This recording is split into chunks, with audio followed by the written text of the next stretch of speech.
Selamat berjumpa kembali saudara-saudara sekalian. Good to see you all again.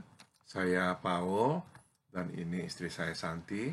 Kami ingin mengajak saudara untuk bernyanyi bersama memuji Tuhan dan nanti mendengarkan firman Tuhan. I am Paul and this is my wife Santi, and we would like to invite you to sing along with us to praise the name of our Lord Jesus and later to also hear from His Word. Lagu pertama yang akan kami nyanyikan adalah Kita Bertemu Lagi. The first song that we will sing is We Are Together Again. Kita bertemu lagi untuk puji Tuhan. Kita bertemu lagi dalam kasih. Sesuatu pasti terjadi untuk kebaikan kita. Kita bertemu lagi untuk puji Tuhan. Kita bertemu untuk menyembah Tuhan. Kita bertemu saling mengasihi. Kita bertemu saling menyembuhkan. Puji Dia, glory haleluya, puji namanya. We are together again, just praising the Lord. We are together again in one accord. Something good is about to happen. Something good is in store for us. We are together again, just praising the Lord. We come together to love and praise our God. We come together to love and to be loved. We come together to heal and to be healed. Praise His name, glory hallelujah, praise His holy name.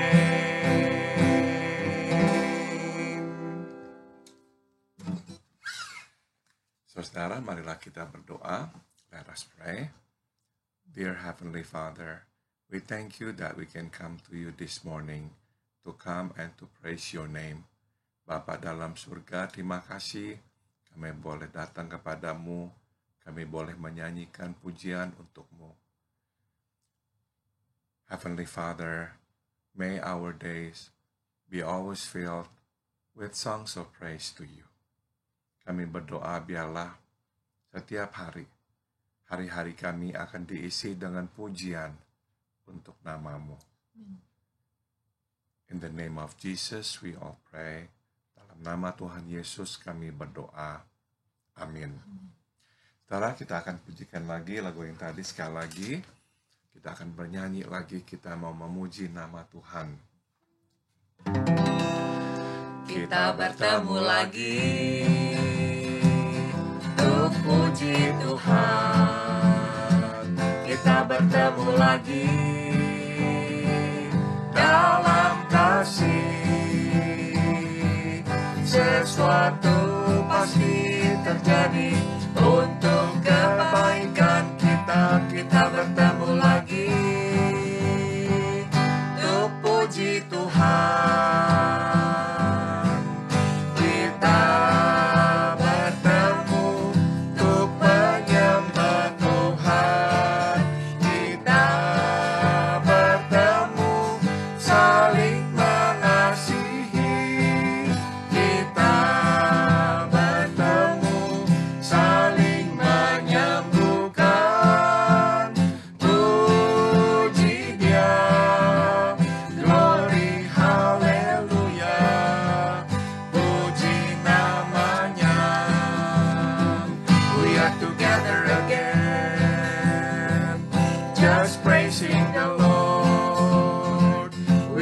together again in one accord. Something good is about to happen. Something good is in store for us. We are together again, just praising the Lord.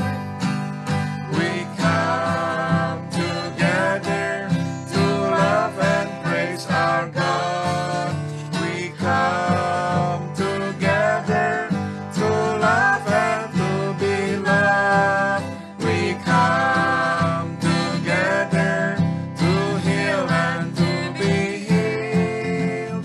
Praise His name. Glory, hallelujah. Praise His holy name.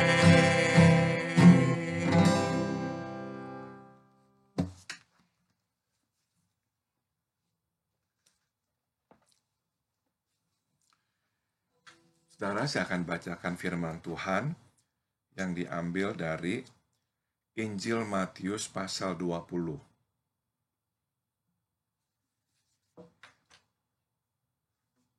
The Gospel of Matthew chapter 20.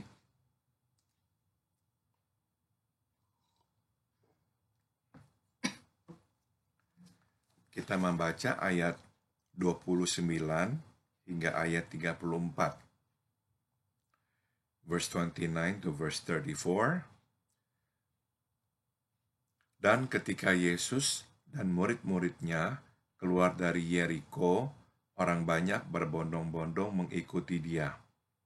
Ada 2 orang buta yang duduk di pinggir jalan mendengar bahwa Yesus lewat. Lalu mereka berseru, "Tuhan, Anak Daud, kasihanilah kami." Tetapi orang banyak itu menegur mereka supaya mereka diam. Namun mereka makin keras berseru, katanya, "Tuhan, Anak Daud, kasihanilah kami."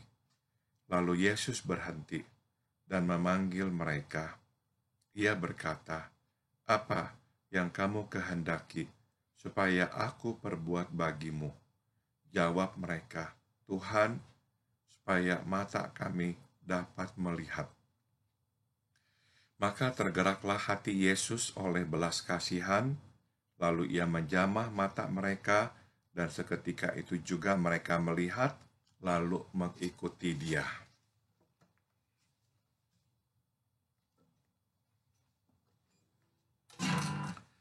Dalam bahasa Inggris, Matthew chapter 20, verse 29 to 34, as Jesus and His disciples were leaving Jericho, a large crowd followed Him.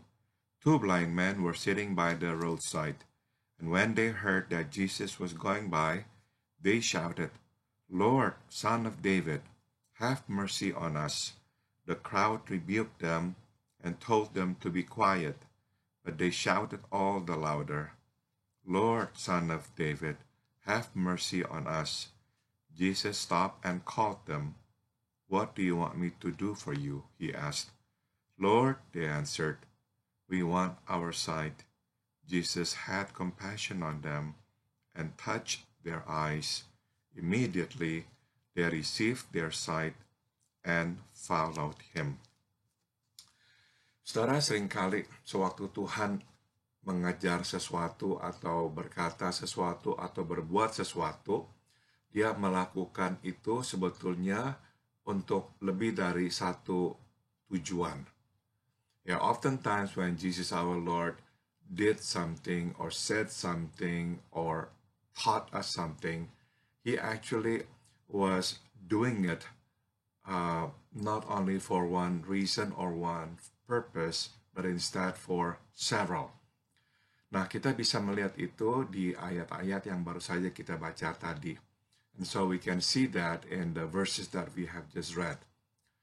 Saudara, pada saat itu para murid-murid dan orang banyak mengikuti Yesus keluar dari kota Yeriko. So at a time, the disciples of Christ and the multitude were following Jesus as He was leaving the city of Jericho. Nah, saudara, Kita tidak tahu kemanakah tujuannya, tapi seperti kita biasanya ya duga, Yesus akan berhenti dan kemudian duduk mengajar atau menyembuhkan orang.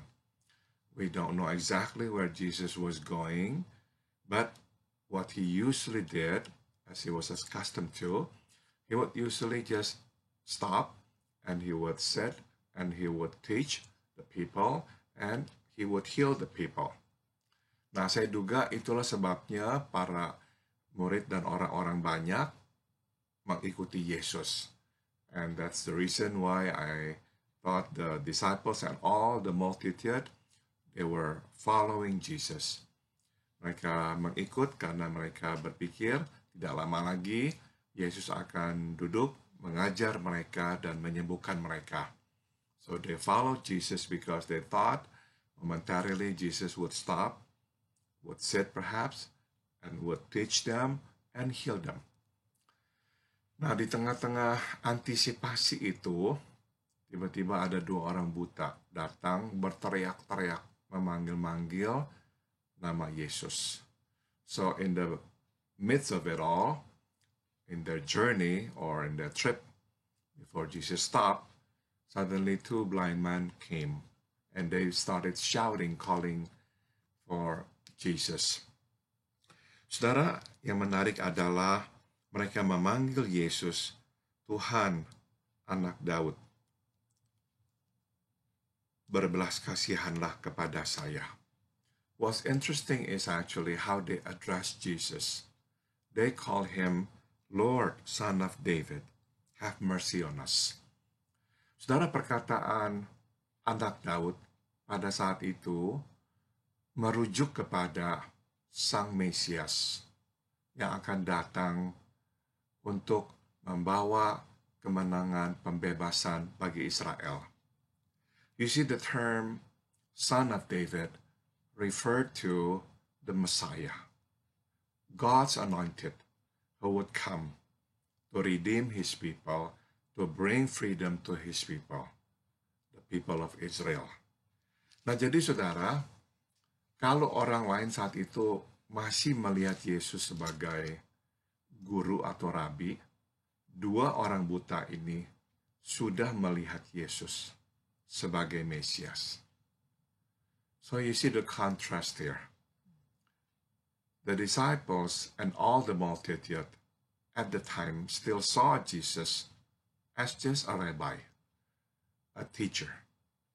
But these two blind men had already seen Jesus as the Messiah. Rupanya mereka sudah mendengar tentang Yesus, menyembuhkan, mengajar, dan mereka berkeyakinan bahwa orang ini bukanlah sembarang guru agama. Orang ini adalah orang yang Tuhan urapi, seorang Mesias. So, we can only surmise that they might have heard about Jesus. They might have heard about Jesus teaching and healing people. And somehow they came to a conclusion that this man, Jesus, was no ordinary teacher. That Jesus was indeed the Messiah, the anointed one of God. Saudara, pelajaran pertama yang bisa kita petik di sini adalah ternyata, saudara, seringkali makin sederhana jiwa kita, makin mudah kita belajar. So we can learn one simple thing here, and that is the simpler our souls are, our hearts are, the easier our hearts to learn something, the more teachable we are. Makin kompleks, makin macam-macam, makin sulit kita belajar. The more complex our thoughts are, the more difficult sometimes we learn something new. Nah, saudara, tidak heran Tuhan selalu menekankan bahwa kita ini harus menjadi seorang anak kecil untuk dapat mengikut Dia. No wonder God always tells us that to follow Him, we must become like little children. Sebab saudara, anak kecil itu sederhana, polos, mudah percaya. Dan orang yang mudah percaya dan polos, orang yang mudah belajar. You see, because little children are pure and simple. And because they are pure and simple, they are more teachable. They can learn something much more easily. Jadi saudara, sekali lagi di sini kita lihat, sementara bahkan murid-murid belum melihat Yesus sebagai Mesias, dua orang buta ini sudah melihat Yesus sebagai Mesias. So once again, I bring up this contrast. Even the disciples still did not see Jesus as the Messiah. But these two blind men had already seen Jesus as the Messiah. Jadi, peliharalah roh dan jiwa yang polos, yang sederhana, yang mudah percaya. Barang siapa yang polos dan mudah percaya akan belajar banyak dari Tuhan. So keep that pure and simple spirit, because those with pure and simple spirits will see more, will see much, will learn more, and will learn much. Kedua, saudara, Tuhan Yesus berhenti. Sewaktu orang-orang menyuruh dua orang buta ini diam, jangan bikin ribut, jangan mengganggu Yesus. Tapi Yesus bahkan malah berhenti. The Bible tells us that Jesus stopped while the multitude were telling these two blind men to shut up because they were interrupting Jesus. Jesus then stopped. Dan kemudian Yesus bertanya, apa yang engkau kehendaki aku perbuat bagimu? And Jesus asked them, what do you want me to do for you? Saudara, di sini kita melihat satu hal yang Yesus sedang ajarkan kepada orang banyak dan kepada murid-muridnya, yaitu menjadi pelayan. There's one thing that Jesus was teaching the multitude and also the disciples here. And that is to be a servant. Saudara, sewaktu mereka itu, orang-orang banyak itu menyuruh dua orang buta ini diam, mereka menempatkan diri di atas, dua orang buta ini di bawah. You see, when the multitudes were telling these two blind men to shut up, they actually placed themselves superior to the two blind men. Nah, saudara, memang besar kemungkinan dua orang buta ini orang-orang yang susah, orang-orang yang miskin, dan mungkin sekali mata pencariannya adalah sebagai pengemis. You see, of course, most likely it is true that these two blind men were poor. They were nobodies, and they were beggars. Tapi saudara, Tuhan Yesus mau mengajar mereka, para murid dan orang banyak itu, bahwa mereka semua adalah pelayan. But Jesus wanted to teach them, the multitude and the disciples, that they were all servants. Dan melayani bukan hanya melayani orang yang tinggi dan terhormat. Melayani bukan melayani orang yang kaya dan terpandang. Melayani adalah melayani semua, yang kaya dan yang miskin, yang terpandang dan yang tidak terpandang. And Jesus wanted to teach them this valuable lesson, which is to be of service. To be a servant is not only to be a servant of those who are respectable, those who are wealthy. But to serve, to be a servant, is to be a servant of even those who are poor, who are not respectable. Saudara, kalau kita hanya melayani yang terpandang, kita sudah kehilangan makna melayani. You see, if we only serve those who are respectable, we have missed the whole point of serving. Itu sebab Yesus bertanya kepada dua orang buta itu, "Apa yang engkau kehendaki aku perbuat bagimu?" And that is the reason Jesus asked these two blind men, "What do you want me to do for you?" Ini perkataan yang biasa diucapkan oleh hamba kepada tuannya. You see, the words that Jesus said were the words that usually said by a servant, by a slave, to their master. Nah, saudara, ini pelajaran buat kita. So this is the lesson for us. Tuhan memanggil kita menjadi pelayan. God has called us to be servants. Dan kita membuktikan pelayanan kita bukan suatu kita melayani orang-orang yang terpandang.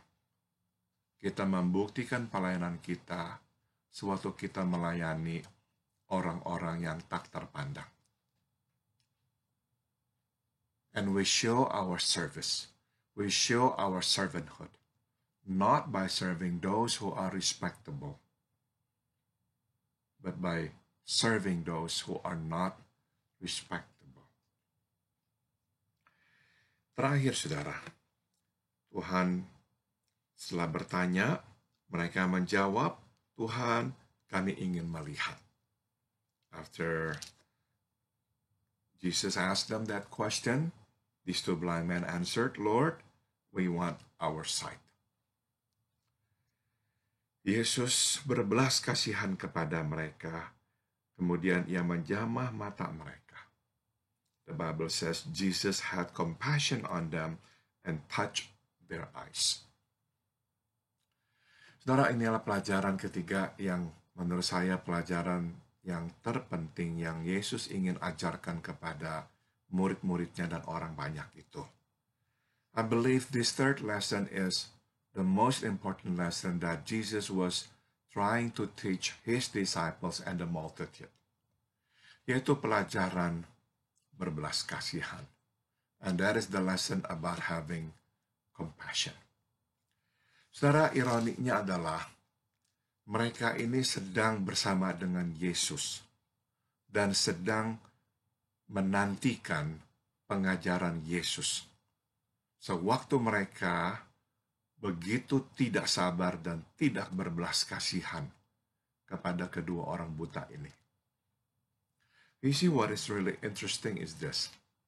These people, the multitude and the disciples, were on their way to listen to Jesus' teaching. And they were with Jesus while they became so impatient and had no compassion toward these two blind men. Setelah kita mungkin berkata, ya masuk akal ya kalau kita ini kurang sabar sewaktu kita ini bersama dengan orang-orang yang tidak mengenal Yesus. Perhaps they would say, well, it makes sense if we become impatient and have no compassion when we are around people who have no God, who know Jesus, who don't have Jesus in their lives. Tapi ternyata, saudara, mereka justru kehilangan belas kasihan sewaktu tengah bersama dengan Yesus dan sewaktu ingin mendengarkan Yesus mengajar. But what is noteworthy here is that they lost their compassion while they were on their way to hear Jesus' teaching, while they were with Jesus. Saudara, sebagai pelayan Tuhan, saya harus mengakui betapa seringnya, bukan jarang, seringnya, saya pun bisa kehilangan kesabaran dan kehilangan belas kasihan sewaktu dalam proses melayani Tuhan. As a servant of God, I must admit that many times, I lost my compassion, I lost my patience during my service to God. Mungkin karena ingin cepat-cepat, saya kehilangan kesabaran. Maybe because I want things to be done quickly, I lose my patience. Mungkin karena saya ingin semua berjalan baik, saya kehilangan belas kasihan. Perhaps because I am trying to do it as well as possible, so I end up losing patience. I end up losing compassion. Saudara, Tuhan Yesus sengaja membiarkan gangguan itu hadir. Karena Tuhan Yesus ingin mengajar pelajaran yang penting ini. You see, Jesus allowed this interruption to happen because Jesus wanted to teach his disciples and the multitude this very important lesson. Yaitu jangan sampai kehilangan belas kasihan. And the lesson is, do not ever lose compassion. Sebab ternyata mudah sekali kita kehilangan belas kasihan. It turned out that we can lose compassion so easily. Bukan saja bisa kehilangan belas kasihan sewaktu kita sedang dalam keadaan tertekan. We can lose compassion not only when we feel stressed out. Sewaktu kita sedang menghadapi tugas-tugas, we can lose compassion not only when we are facing a lot of tasks, a lot of projects, tapi bahkan kita bisa kehilangan kesabaran dan belas kasihan sewaktu kita tengah melayani Tuhan.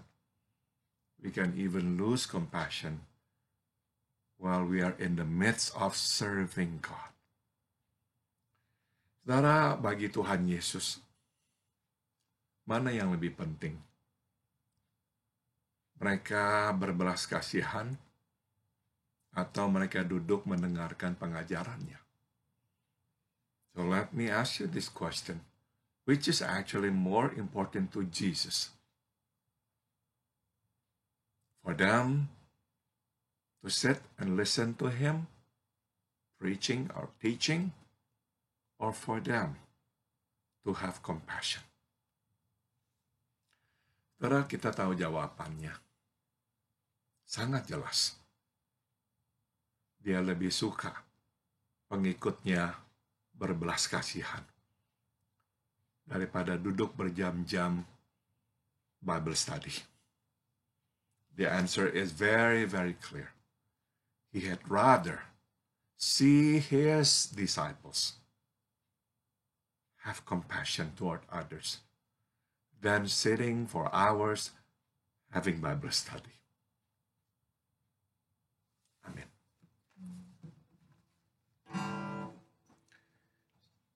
Santi mau menambahkan sesuatu, silakan. Waktu Pak Paul sharing, saya diingatkan akan kesalahan saya dan juga waktu itu juga kurang compassion. Saya ingat pada pagi hari itu adalah hari Natal. Saya harus pagi-pagi menyiapkan makanan karena tinggal dengan orang tua. Dan Paul biasanya pergi ke gereja lebih dahulu. Jadi siapin makanan dan harus siap-siap membantu papa mama cepat siap untuk ke gereja. Dan Kur biasanya itu harus latihan lebih dahulu. Tiba-tiba waktu saya sudah siap semua dan ingin tukar baju, ada doorbell, ada orang mengetuk pintu. Ada seorang muda buka. Saya bilang, mau apa ya? Boleh nggak saya share ini, saya mau jualan ini apa? Saya bilang, bisa balik nggak lain kali karena saya ini harus pergi, saya cepat-cepat. Terus dia kayaknya berasa bersalah juga karena saya mungkin ekspresi muka saya benar-benar saya harus pergi, ini saya sudah terlambat. Terus saya tutup pintu, dia pergi. Pas sesudah dia pergi, saya bertanya pada diri saya, iya ya, hari ini hari Natal. Mungkin Tuhan mengirim dia untuk saya mengatakan hari ini hari Natal. Saya ingat hari itu saya agak sedih karena pas saya sudah siap-siap waktu masuk ke mobil, harus cepat-cepat pergi, I missed the chance of sharing with him about God. Sedangkan saya mau cepat-cepat ke gereja, ya I just missed the chance. Ya saya diingatkan, tetapi ya Tuhan baik, selalu memberi kita kesempatan lain dan mengingatkan kita bahwa bukan di gerejalah pelayanan kita, tetapi di rumah juga pelayanan kita. Amin. Untuk mengakhiri, kami akan menyanyikan sebuah lagu yang berjudul Yesus Datang.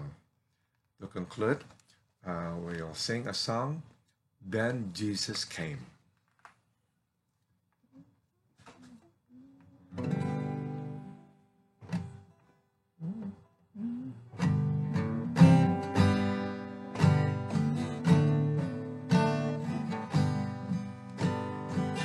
Seorang yang duduk di tepi jalan, buta maka tak dapat melihat, dan hidupnya di dalam kegelapan.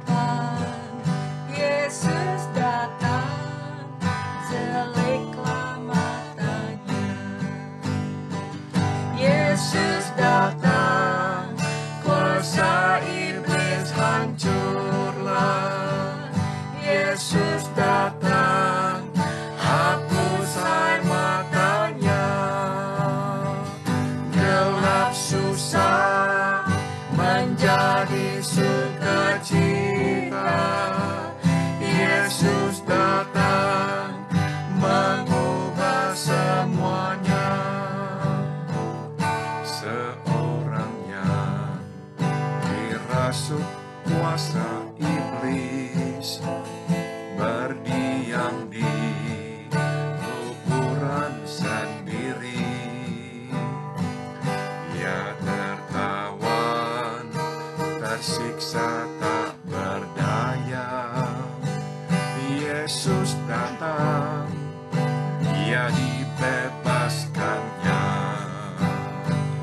Yesus datang, kuasa iblis hancurlah.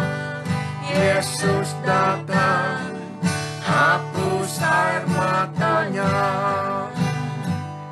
Gelap susah menjadi sukacita.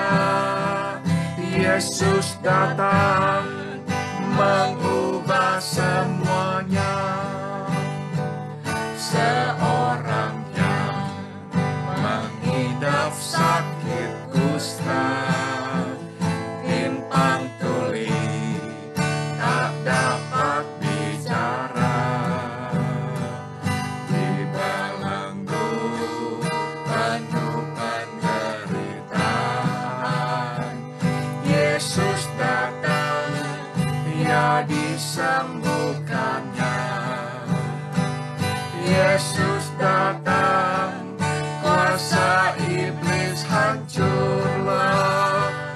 Yesus datang, hapus air matanya. Gelap susah menjadi sukacita. Yesus datang, mengubah semuanya.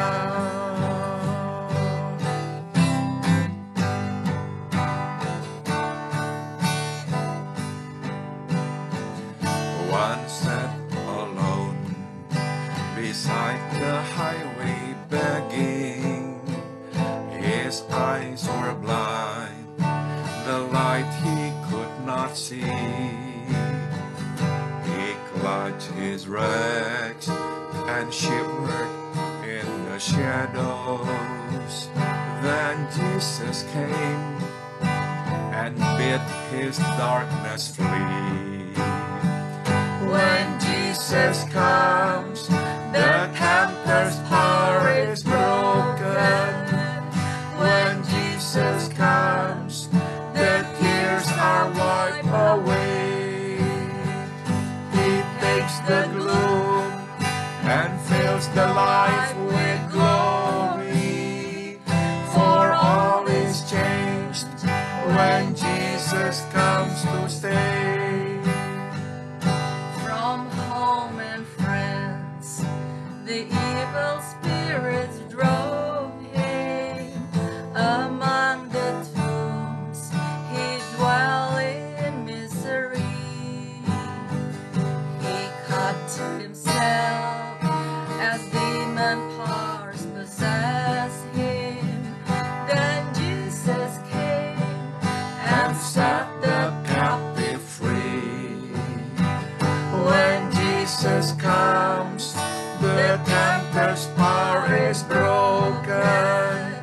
When Jesus comes, the tears are wiped away. He takes the gloom and fills the life with glory. For all is changed when Jesus comes to stay. Unclean, unclean, the leper cried in torment. The deaf, the dumb, his helplessness stood near. The fever raged, disease and gripped his victim. Then Jesus came and cast out every fear. When Jesus comes, the tempter's power is broken. When Jesus comes, the tears are wiped away. He takes the gloom and fills the life with glory.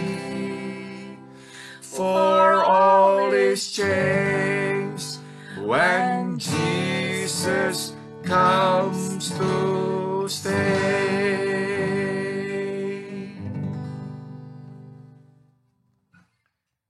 Santi akan berdoa untuk mengakhiri ibadah kita, and Santi will pray now. Bapa di dalam surga, kalau kami melihat diri kami agak malu ya Tuhan, karena kami tidak selalu memberikan kepada orang yang memerlukan.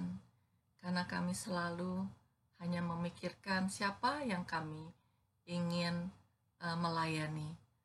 Tetapi terima kasih Tuhan, Engkau selalu mengingatkan kami bahwa Engkau panggil, Engkau datang untuk mereka yang sakit, Engkau datang untuk mereka yang kurang mengerti, yang tidak bisa mengerti Engkau. Sebab itu Engkau memakai kami untuk menyayangi mereka, untuk melihat mereka. Biarlah Engkau buka mata rohani kami untuk melihat lebih jernih akan panggilan-Mu. Terima kasih untuk pengampunan yang Kau selalu berikan pada kami setiap hari. Kami mau mengucap syukur Tuhan untuk semua itu. Biarlah Tuhan Engkau memberikan kami peluang baru untuk melayani Engkau lagi. Terima kasih untuk firman yang Kau sudah berikan pada kami hari ini. Di dalam nama Tuhan Yesus kami sudah berdoa dan mengucap syukur. Amin. Sampai berjumpa kembali saudara-saudara. We'll see you all again. Biarlah Tuhan memberkati kita semua. And may God bless us all.